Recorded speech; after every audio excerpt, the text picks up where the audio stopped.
Yo, what is going on, y'all? It's your boy, one physical therapist assistant. Another one of them days, man. Another one of them days with the legends of America, the Hall of Famers. The Hall of Famers were cool today, but the facility wasn't cool today. The Hall of Famers were cool, but the place was not cool. What do I mean by that? The Hall of Famers, the legends of America were very cool, but the place was not cool. And why not? Well, the place got a visit from one of their local Congress people. One of their local Congress people. I guess, is that what you call them? Congressperson? Yes. One of their local Congress people were there today to visit and tour the facility, which is all good. You know, that's actually a cool thing to see your local Congressperson come and tour the facility, see what the goings on is at the facility. However, I don't know if you understand or if you had a Congressperson tour your facility or wherever you work at. Think of it like wherever you work at. Think of it like you hear corporates coming through, or you're about to get a state inspection, or like you can apply this to anything you do. You're about to get a inspection come through. You know how it is. Everybody starts going crazy. The whole place, everybody is stressed and high strung and freaking out. And this got to be done. This got to be done. And, you know, everybody's worrying about this. The higher up that you never see, they come out of the woodworks. They come out of all the back offices and they checking stuff to make sure everything is cool. And a few funny things happen, okay? Like let's just take one unit, for example. One unit where these good certified nurses assistants work at. It's one unit. They want them to clean, extra clean, and they want all beds to be made, and not saying that this stuff ain't supposed to already be done, but they just want it done extra nicely. They even want trash cans to be empty, which, okay, trash cans get emptied on a regular basis, but to just have completely empty trash cans all day, meaning if I was to walk by and put a tissue in the trash can, they don't want that tissue to be in the trash. This is what they told me. But anyway, the place is just a little bit on edge. Y'all know how it is. Y'all have seen this stuff before. These places get like that when state inspectors come through to inspect the place. They start, tripping a little bit. But today was a big deal. It was a congressperson coming through to tour the facility. And everything was okay. They came and checked things out and they toured. But come to find out, the places that they wanted the facility to be extra tip-top shape, the congressperson didn't even tour those places. Didn't even go through those areas. So that was interesting. So you got a lot of disgruntled employees mad that they had to do a whole bunch of extra stuff when the congressperson didn't even come through to check out their extra stuff that they did. So I said they should get y'all lunch for that. But anyway, somebody like me, that's a perfect time for somebody like me, because while the place is in a tizzy, everybody's in a tizzy, somebody like me, what do? We fly under the radar. Remember me, I'm like a contractor. So in times like that, I thrive, I flourish. I go about my business. I see my people. I fly under the radar because nobody's worried about little old me. They worried about trash cans being empty and beds being made and your own personal cups, all your Stanley cups and your water bottles and everything can't be out in the open. They got to be put away. All your bags and your jackets got to be put away nice and neat. So that was the vibe today. But it was a good day. Hey, yo, look, motivation. God forbid anybody ever end up in a nursing home. But if you do end up for like short stay, if you do end up for like a short period, a short stint, you know what you can use for motivation? I got this from a patient today. You know what you can use for motivation? A picture of your home. I'm dead serious. I'm laughing, but I'm dead serious. A picture of your home. I had a patient who came in for a short stay, not long term. He's not living there, but he's got to go through a little bit of rehab to get back home. So he has a picture of his home sitting on his table. And that table is his motivation because he's trying to get back to that place. I think that's a good idea.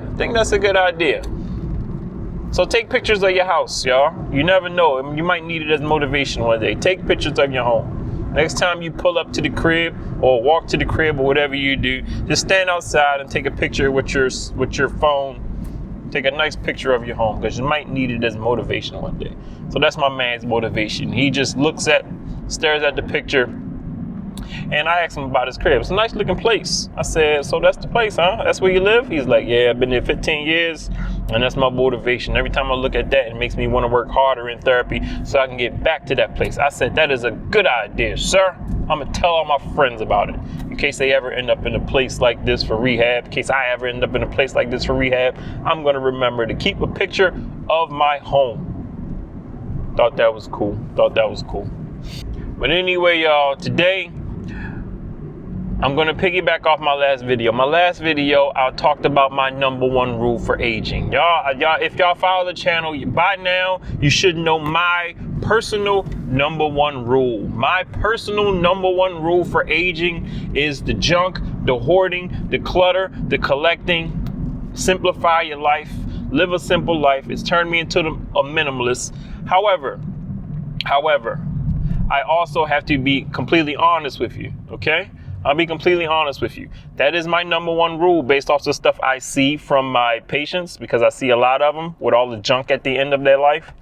But I also dealt with this on a personal level within my own family, okay? So I had someone close to me experience this, and I was directly a part of it, meaning it became my responsibility to care for the stuff, and it affected me personally. So I've kind of been a little bit traumatized by this on a personal level, but I also see it from my patients, which compounded the reason why it's my personal rule for getting older. My personal rule for aging. Mine. You might have your own, but it's mine. But today I'm gonna talk about some of my coworkers' personal rules. I have a lot of wonderful coworkers, man. A lot of cool therapists I know. I'll show you a few pictures of them. A lot of cool therapists. We always have good conversations. We always politic and build off each other, bounce around ideas when we're working with patients, talk about our own personal stories, the things we go through, our loved ones, the things we learn from working with the elderly. So a few of my a few of my coworkers, we've had the discussion about our number one rules. And I believe I told y'all in the last video, a few of my therapist friends' number one rules for getting older. And what I'm going to do is I'm going to discuss one of them in today's video. I might make another video on other ones, but I'm going to discuss one of them in today's video. And that rule comes from one of my therapist coworkers. Been in the game maybe about 6 to 8 years, somewhere around there. And from their standpoint, their number one rule for getting older is be good to your kids. Be good to your kids. Now, off the top of your head, you might say, well, duh, everybody should be good to their kids, Of course, yes, I would agree 100%. However, I think it gets a little bit deeper than that when it comes to when you're older. Let me tell you some of the things we see from kids, and my coworker would agree that this is why this is his number one rule. Okay? When you're good to your kids, of course they look out for you when you're older, because when you're older, you may or may not need assistance. And who you're going to look to for assistance? You're going to look to your children. All right? You're going to have to name someone as your power of attorney. That's someone that can help you make decisions in the event you become, incapable of making sound decisions for yourself. Typically, the person names their child. Now, let me just stop and say that if you don't have children, this video definitely still applies to you. You can insert anyone who any of your loved ones who you might see looking out for you as you get older. You can insert friends, you can insert, your spouse, you can insert your niece, your nephew, your little cousin. I don't know who it is that you're going to name as your power of attorney, but you can insert that person. But specifically, we're talking about children, So we see children who come through in the whole power of attorney thing when they got to come sign for stuff, when they got to pick your laundry up, take it home and wash it. Some people don't get their laundry washed at the facility. Some people don't like their clothes being mixed with other clothes and stuff. Some people are allergic to the detergent. I've seen that before at a facility because they're probably going to use some standard cheap stuff to wash your clothes, to keep it real with you. So some people get their family to take their clothes home and wash them. My mother did a small stint at a facility for rehab, and I was picking her clothes up and taking them and washing them, and I was bringing her fresh clothes. So I played that role myself. Okay. Let's see. What else? Things you like. You might want certain things from home that you can't get. Who are you going to call? You're going to call your children. You may end up having to live with someone as you get older. Who are you going to call? You're going to call your children. You might have doctor's appointments that you need to go to when you reach driving retirement. Who are you going to call? You're going to call your children. Y'all see where I'm going with this? You see where I'm going, right? When you fall on the floor and you get older and you lose your balance and you get weak, who are you going to call? You're going to call your children or, EMS, paramedics. But more than likely, you're going to call your children. When you need to get picked up from the nursing home after you finish a stint, if you go into one for rehab, who are you going to call? You're going to call your children. Your inheritance, everything that you've accumulated over the years, who are you going to leave it to? You're going to leave it to your children. Who needs to sign off on you? What I mean by sign off, when a person comes into a nursing home, they may need certain things signed for them. They may need certain paperwork. They may need, they may have a care plan meeting. Who are you gonna call to come to your care plan meeting? You know what a care plan meeting is? You get that, every so often during your stay. Sometimes they like to have it every few weeks. That's a care plan meeting. That's a meeting where, someone from nursing, someone from therapy, the social worker, and you, the patient, has a meeting to discuss how you're doing in your therapy, the progress you're making or not making, your discharge plans for going home. So typically you want to have somebody there, on your behalf, so they can contribute to the meeting, talk about what you need to do, the goals you need to reach. Who are you going to call to come to that meeting? You're going to call your children. Oh, there's so many aspects. I'm talking about the late stages of life, and if you end up in a facility. But you can insert even way before that. You might need your children to do things for you way before you ever enter a nursing home, if you ever go through anything like a broken hip or something, or a hip replacement, knee replacement. But the gist of what I'm trying to say is, as we get older, we rely on our children a lot, and we don't realize it. Like, for instance, my mother. I do a lot for my mother. I'm not here to brag about what I do for her, but she's, entered that driving retirement. She came to live with me because she was having some issues at home. So, do a lot for her. So, the whole be good to your children thing, does it have some substance to it when he says that?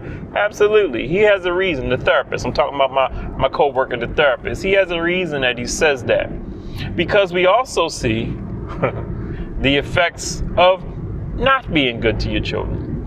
We also see the people who, I'm not going to say leave their parent in a nursing home. I'm not going to say that. I am going to say, those who may see it as a break from mom and dad when they're in a nursing home, those who don't come around much, those who don't show up to the care plan meetings or, have to cancel the meeting because they didn't come through. We see so many different phases of the child who cares and the child who doesn't care, or the child who doesn't play a big role. We also see the phases of the children that get taken advantage of by the parent. Yes, I said that. You just heard me say that. The children that get taken advantage of by the parent. The parent who may have been abusive, the parent who may be obnoxious at home, the parent that may be hard to deal with, but still looks at the child to do everything. Come get me. I don't care what you talk. I don't care what this facility says. You need to come pick me up, even though you're technically not safe enough to go home. I've had the children cry. I've seen the grown children be in tears because mom and dad are too tough to deal with. So that's another reason why you want to be good to your children. Because these are, good children, want to help, want to do good, but you may be taking advantage of them. I had a guy who was taking advantage. I've had to talk to a lot of children. I've had to be that mediator in between of a difficult situation. Another thing your children are going to have to do, they're going to have to answer those calls when therapy calls. I'm a contract worker. I'm PRN. I don't make many phone calls to family members. The full-time workers, they make those phone calls. They call you and let you know how mom and dad is doing at the facility. This facility is really good at that. Some therapists, some facilities I work in, they don't really do that. This facility, will pick up that phone and, hey, mom and dad is not doing so good. We need some help motivating them. Is there anything that, we can know about them that they like to do? Because they're having a hard time. They're not performing. They're not getting out of bed. They're not really motivated. If mom and dad has a fall at the facility, a family member, someone needs to be notified. So who do they call? The children. Hey, mom was trying to get up and go to the bathroom without help. She had a fall. Just wanted to give you a heads up. Facilities are usually good at doing that. There are so many aspects. And I made another video about how the children become the parents. This is what I'm talking about. But they can become good parents or they can become bad parents. What kind of parent were you to them? That is the question. What kind of parent were you to them? Okay? There's so many different dynamics. And I think from seeing all of this, from witnessing all of this, this is why my coworker, my colleague says his number one rule for aging would have to be good to your children. Because it is your children who are probably going to be the ones there at the end or near the end of life that are going to be looking out for you. And remember what I said, this is videos for people without children too. So you insert whoever you want in that block, in that children block. It could be a friend, it could be a niece, nephew, cousin, it could be your spouse. You feel me? You can insert whoever you want in that. It doesn't have to be just your children. But this is what my coworker, colleague, I think this is what he means. And like I said, there's so many more aspects. I even had a nurse said, talked about being good to your children. He said, and her saying was, be good to your children because they're the ones that pick your nursing home. And when I say that, I mean when you become, a little bit, up in age and you need your child to make the decisions, ultimately they get to pick your nursing home if you're not able to make those decisions for yourself. They get to pick your nursing home. They search for one. They help search for the assisted living if you need to find one. I've seen plenty of children search for assisted livings for mom and dad because mom and dad are at that driving retirement stage. They're not very, very mobile. They're not getting around a lot anymore. So they need somebody to go scout for them, or they need somebody to come pick them up to give them the ride to the nursing home to check it out. Yeah, man, it's going to be your children that are able to help you catch mistakes. They might have to catch something that a doctor wrote on a prescription that was wrong. They might have to keep track of a doctor's appointment. You feel what I'm saying? That you may have lost track of. Oh, it's so many different aspects of it. So many different aspects. And guess who you're going to call for help? You're going to call your children. So the levels, the levels of my coworker's number one rule run deep. The levels of it run deep.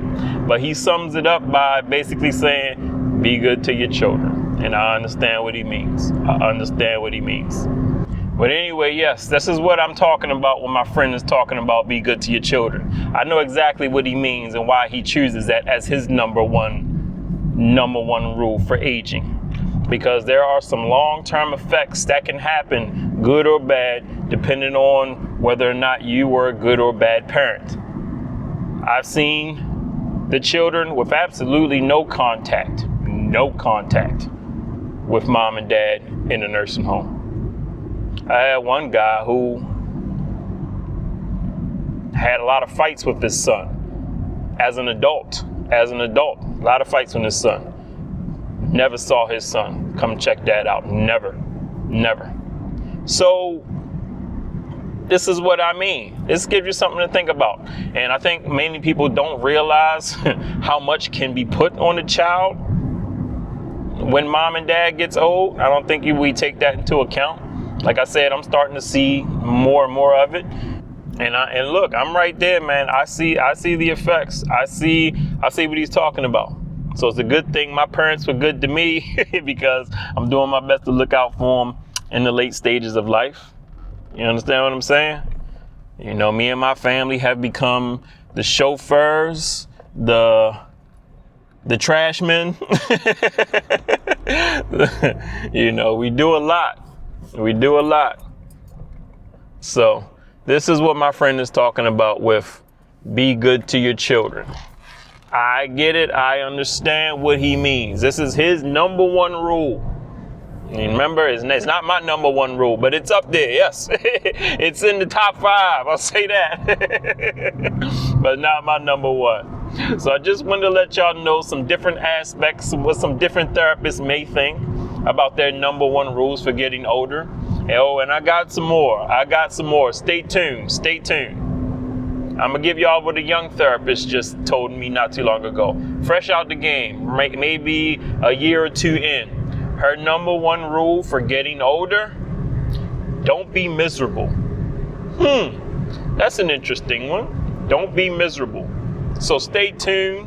I'm gonna let y'all know what I think she means with the whole don't be miserable rule, because we see a lot. Let's just say that. But I might make a video on that one next. So y'all make sure y'all always respect your elders, yo. Respect your elders. Be safe out there. Be safe. Make sure you learn from them. Continue to learn from them. I'm learning from them. I'm trying to share as much as I can with y'all from learning from the older generation. You know, that building I just left out of, man. Let's see.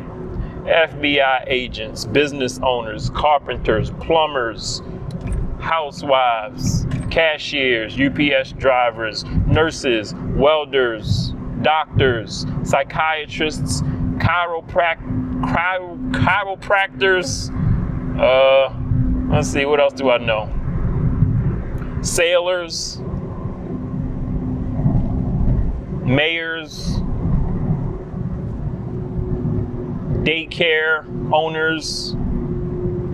I'm giving you a spectrum of the types of people I just got finished hanging out with, joking, laughing, joking with, exercising with. Those are the older adults that I get to hang with on a regular basis every day. It behooves me to learn something from them every single day. If I come out of that building and I haven't learned something,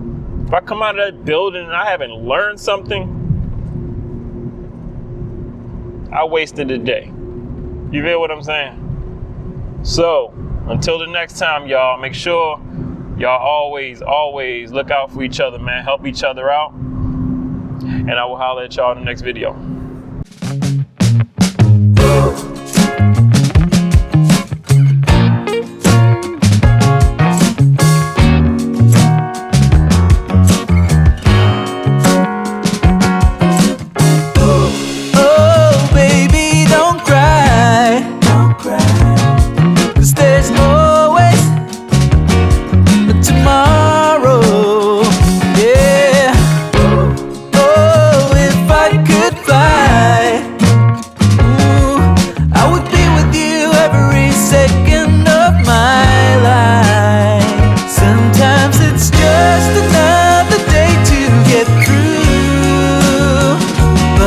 it's not